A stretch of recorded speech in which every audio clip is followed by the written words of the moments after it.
Navarra ya ha aprobado los requisitos para entrar en la fase 1, una fase que implica ciertas libertades. Se permiten a partir del lunes las reuniones como máximo de 10 personas, bien en domicilios o al aire libre. Y precisamente visitar a nuestros seres queridos ha sido la pregunta más realizada a los agentes que velan por el cumplimiento de las normas. Le he preguntado si el día del lunes 11 se abre para poder andar por la provincia. Tengo nietos en Lecumberri y quiero ir a verlo, por lo menos a verlo. Sí, podremos visitar a nuestros seres queridos, pero manteniendo la distancia de seguridad y cumpliendo las normas de higiene. Pero hay más libertades de las que vamos a poder disfrutar en esta nueva fase. Se permiten abrir las terrazas de los bares con la mitad de su aforo para garantizar la distancia de seguridad.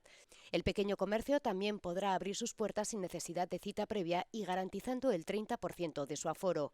Además de sentarse en una terraza y acudir a las tiendas, también estará permitido acudir a la iglesia, que reducirá su aforo en un tercio.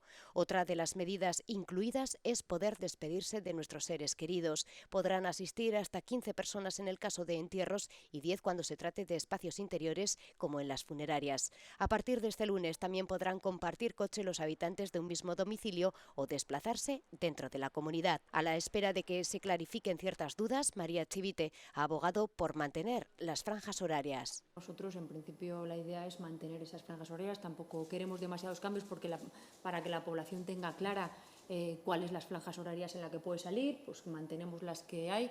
Fase a fase vuelve la normalidad, entre comillas. Ante el aumento de tráfico, vuelve también la zona azul a las calles de Pamplona.